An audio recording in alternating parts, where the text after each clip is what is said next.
Jadi kalau gini, Anda kalau bekerja, saya, Anda, kita bekerja, kan dapat gaji ya? Gaji. Ya, itu bahasa Arabnya gaji. Sekarang ada yang menyebut ratib. Ratib. Pokoknya disebut ujrah. Pokoknya yang harus dibayar. Makanya kalau Anda ke Timur Tengah itu naik taksi, ada tulisan atasnya taksi ujrah. Ya, bukan punya si ujrah. Nanti kalau ke Mekah naik taksinya punya si ujrah, si ujrah punya banyak taksi. Ya, bukan. Itu taksi bayar. Bukan gratis, bukan free. Jadi begitu Anda keluar menggunakan jasanya, bayar, berikan pokok dari jasa yang telah dia kerjakan. Perhatikan baik-baik. Teman-teman sekalian, ketika Anda bekerja dalam urusan dunia, Anda mendapatkan ujrah. Nih bayar, 10 dinar, 10.000 rupiah, sekian, sekian, sekian. Ketika Anda kerjakan untuk misi akhirat supaya bekal untuk pulang, bukankah 10 juta ditabung, tabung, bikin rumah kan? Beli pakaian yang elok, beli kendaraan. Sama persis Anda sholat itu diberikan juga bayarannya. Diberikan juga pokok pemberiannya. Anda puasa diberikan pokoknya. Baca Al-Quran dikasih bayarannya. Namanya pahala. Dalam bahasa Al-Quran disebut ajrun namanya. Dunia ujrah, akhirat ajrun. Lahum ajrun ghairu mamnun. Ajrun. Berapa ukurannya? Minimal 10. Turun Quran surah ke-6 ayat 160. Ya, kita keluarkan supaya terukur. Ya. Setiap pekerjaan dunia menjadi nilai akhirat punya poin. Pekerjaannya disebut hasanah namanya. Ya. Amal solehnya disebut hasanah. Siapa yang mengerjakan di dunia pekerjaan punya nilai akhirat, amal soleh namanya hasanah. Setiap hasanah punya poin 10. Man jaa bil hasanati falahu asyru amthaliha.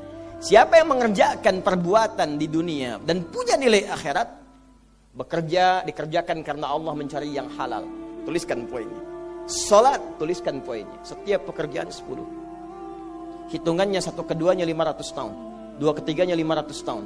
3 keempatnya 500 tahun. Jadi jangan menghitung 1, 2, 3 terlalu sedikit. Ya. Di hadis Muslim saya sering katakan ke masjid saja dapat 25 poin baru nyampe. Jarak 1 kedua 500 tahun. Jadi kalau ada yang tidak sholat dalam sehari, 1 kali sholat kehilangan 10 pahala kali 500 tahun. Dia kehilangan pahala 5.000 tahun. Ya, dosanya berapa? Nah, makanya sering kita bermohon begini, ya Allah, jadikan semua perbuatan duniaku punya nilai akhirat supaya ditampakkan di akhirat. Di hasanah dunia ini akan ditampakkan saat dihisab di akhirat. Makanya sering kita katakan, ya Al-Baqarah ayat 201, wa minhum may yaqulu rabbana atina fid dunya. Ya Allah, jadikan semua kegiatan duniaku hasanah. Namaku sudah hasanah ya Allah. Perbuatanku belum tentu. Ya sudah suami namanya Hasan, ya istri Hasanah, anaknya Husna, ya kan? Yang laki-laki Husain, tuh. Semua kumpul. Tapi kalau pekerjaannya tidak demikian menjadi amal soleh, nggak terkumpul ini. Ya, dan akhirat pun nampakkan lagi hasanahnya. Maka diteruskan ayatnya, wa fil akhirati hasanah. Makanya saat di akhirat itu ditampakkan, faman ya'mal mithqala dzarratin khairan yarah. Ya, makanya kalau mau mithqal, yang khairan yarah. Jangan yang syarran yarah. Ya, pada yang baik-baik, miskol tahajud, miskol untuk baca Quran, ya, miskol untuk bisa tilawah, miskol untuk mengingatkan puasa sunnah, itu khairan yarah. Ya, miskol pada yang tidak bagus, tinggalkan, itu syarran yarah. Ini balik sini. Maka dapat kita nilai ini, kembali kepada Allah, kumpulkan semua ini. Tinggal nanti, tergantung Anda mau punya rumah di yang mana daerahnya. Komplek yang elit. Di Indonesia, di sini Jakarta ada Pondok Indah. Ada beberapa tempat-tempat yang lainnya, elit kalangannya, Menteng, dan seterusnya. Maka di surga pun ada komplek yang elit-elit. Ada Firdaus, ada surga Aden, ada macam-macam. Tinggal Anda cari bekal yang serius, turunkan kemudian ke bumi. Cuman sayang, dari sekian waktu yang Allah berikan disebut dengan ajal, menjadi batasan kita untuk beramal. Setiap kita dibatasi oleh waktu. Seperti Anda pun bekerja dunia, bukankah ada waktunya? Waktu produktif untuk bekerja. Setelah itu ada masa pensiunnya. Dalam bahasa Arab, sesuatu yang kita kerjakan dengan batas dan setelah hilang batasnya, selesai aktivitasnya, disebut dengan ajal namanya. Maka Allah membuat ketentuan, kita pun tidak abadi di bumi. Setiap kita punya batas waktu. kalau selesai dinas kita dan pulang kita untuk mempertanggungjawabkan semua yang kita kerjakan di sini. Maka turun Quran surah ke-7 ayat 30 berapa? 4 untuk menggambarkan ini. Walikulli ummatin ajal fa idza jaa ajaluhum la yastakhiruna sa'ata wa la yastaqdimun. Setiap umat seluruhnya tanpa kecuali itu pasti punya batas waktu untuk beraktivitas dan selesai pulang. Aktivitas kita ketika bergerak mencari kehidupan ma'isyah, pekerjaannya disebut dengan asya. Diingatkan kalau harakat fathah turun ke bawah kasrah artinya selesai harakatnya, hilang pekerjaannya. Dari asya menjadi isya. Setiap hari diingatkan kita dengan salat isya. Hei, seaktif-aktifnya Anda, sesibuk-sibuknya akan selesai semua itu dan semua kita akan pulang. Bukankah setelah isya kita terpejam? Itu kan latihan. Makanya dalam doa saat akan tidur jadi disebutkan bisikallahumma amutu wa ahya. Ada riwayat lain ahya wa amut. Riwayat populernya amutu wa ahya. Mungkin malam ini saya pulang, saya meninggal. Makanya saat kita bangun dari tidur kita ucapkan alhamdulillahilladzi ahyana ba'dama. Ada maknya, sementara aja. Satu saat mungkin pulang. Kita nggak tahu di bagian mana yang tidur itu mengakhiri kehidupan kita saat kita pulang. Karena itu serius. Ada saatnya kita pulang. Nah teman-teman, ternyata sudah tahu akan pulang pun masih ada yang tidak memanfaatkan waktu dengan baik.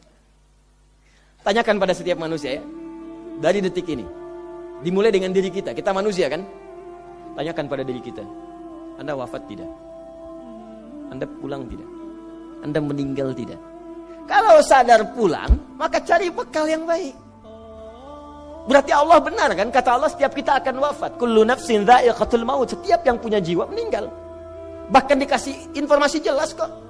Yang bawa maut disebutkan namanya malakul maut. Quran surah 32 ayat ke-11. Qul yatawaffakum malakul mautil ladzi wukkila bikum. Disebutkan. Bayangkan ya, kurang jelas apa lagi? Disebutkan punya waktu namanya ajal, akan wafat disebutkan, yang bawa wafat kematiannya disebutkan malaikatnya. Cara wafatnya disebutkan, Quran surah 89 ayat 27 sampai 30. Ya ayyatuhan nafsul mutmainnah, itu yang tenang, yang dahsyat dipukulin malaikat juga ada. Ya, Quran surah 8 ayat 50 itu ada sambil dipukulin malaikat. Ya. Maaf teman-teman sekalian, ini sudah jelas semuanya. Jadi aneh manusia itu. Sudah tahu akan meninggal, tahu ada kenikmatan, ada siksaan, tahu ada surga, ada neraka, tahu ada kenikmatan kubur, ada siksa kubur. Kenapa masih main-main juga? Kenapa nggak dimanfaatkan? Dan dia tahu ada yang menyolatkan, ada yang disolatkan. Apa nggak sempat terfikir ketika Anda wafat siapa yang menyolatkan? Bukankah yang paling indah yang menyolatkan orang yang selama ini kita rawat? Anak yang pernah dikandung, diberikan ASI, dirawat-rawat. Anda menyiapkan apa gitu? Kita menyiapkan apa? Sayang-sayang investasi keluar banyak ketika wafat gak bisa berlaku apapun. Bahkan ada yang sebelum wafat pun sudah dibuang dari keluarganya. Waliyadzubillah. Nah, sekarang dari sekian kegiatan aktivitas kita, berapa yang sudah punya nilai di mata Allah menjadi amal saleh? Sekarang kita ukur. Ya, sekarang kita ukur. Pelan-pelan sebentar ya. Ini rata-rata usia berapa tahun? Oh baik. 40 tahun ke atas ya. Ya. Walaupun atasnya mungkin agak banyak, atas gitu ya, bagian. Nggak apa-apa. Fokus sini ya. Edisi kali ini fokus saja. Biarkan saya yang datang, terangkan, tulis, hapus ya. Antum simak aja lah. Simak, tulis dengan baik, mau ketawa-ketawa sudah masuk surga alhamdulillah. Udah cukup dengan amin, lihat dulu. Ini saya sering sampaikan. Ini kita kasih batas standar di Al-Quran aja lah. 40 tahun misalnya. Ya, standar keseriusan beraktivitas. Ya, lihat sini. Konon dalam sebuah penelitian sederhana, manusia itu kalau dihitung-hitung aktivitasnya setengah dari usianya, itu umumnya walau tidak semuanya teralokasikan untuk tidur. Beristirahat, tidur. Dari mulai lahir, bayi kecil, tidur, dewasa beraktivitas, tidur siang, tidur malam, tidur macam-macam, tidur kecapean, tidur ngantuk, tidur lelah, tidur segala rupa, tidur. Setengah dari usia. Jadi kalau 40 tahun, tidurnya berapa tahun? 20 tahun. Baik. Sisanya beraktivitas, ya. Nah itu berapa tahun? 20 tahun. Jadi di sini kalau kita hitung, ya kalau beriman, alhamdulillah kita sholatnya, puasanya, baca Qurannya, tapi juga kerjanya, tertawanya, candanya, macam-macamnya 20 tahun. Dari 20 tahun ini, berapa yang jadi aktivitas ibadah? Yang jadi ibadah berapa? Ya, jangan terlalu pesimis, ya ambil 10 tahun misalnya. 10 tahun ibadah. Nah, jadi di sini adalah sholatnya, baca Qurannya, puasanya, dan sebagainya, sedekahnya, infaknya. Apakah semua ibadah itu langsung diterima? Belum tentu. Syaratnya ikhlas.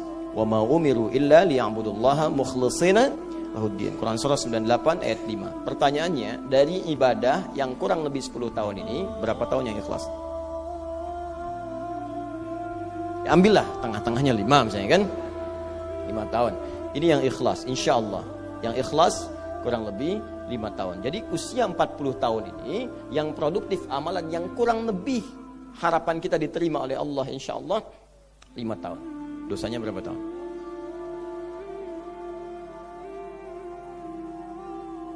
Dan masih bisa tertawa. Dan masih mengharap surga. Masih ingin ke surga Firdaus. Masih ingin mendapatkan segala hal yang istimewa. Sementara kita sadar, gini caranya begini. Coba ucapkan dengan kalimat yang lantang bahwa Anda tak punya dosa. Kalau tak mampu, berarti punya dosa. Ucapkan Anda sudah siap ke surga. Kalau tak mampu, amalnya masih kurang. Jadi kalau sudah merasa amal masih kurang, dosa banyak, terus masih main-main juga.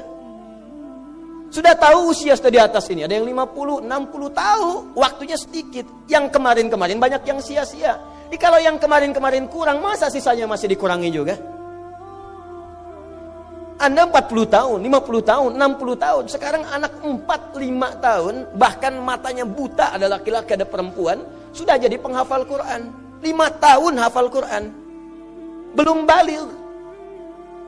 Dan berharap punya bekal di hadapan Allah. Kemarin sahabat saya, Syekh Ali Jabir, ya, datang ke Bekasi. Cerita tentang Kaila, anak 5 tahun, mata buta. Murajaah hafalan Quran sehari 5-7 juz. Dikatakan oleh beliau, Kaila, apa enggak capek terlalu banyak? Kamu kan punya uzur di hadapan Allah. Allah Maha memahami keadaan kamu. Apa enggak lelah? Saya malu justru kepada Allah kalau kurang daripada itu. Anak 5 tahun mengulang hafalan Quran setiap hari 5-7 juz, dan malu kalau kurang di bawah itu sebagai bekal untuk menghadap Allah. Anda diberikan kesempatan sampai lebih daripada 50 tahun, lebih daripada 40 tahun, lebih daripada 20 tahun. Dan sampai kesempatan itu, sampai hari ini pun untuk baca pun belum punya waktu. Dan Anda mengharap surga, Anda siapa?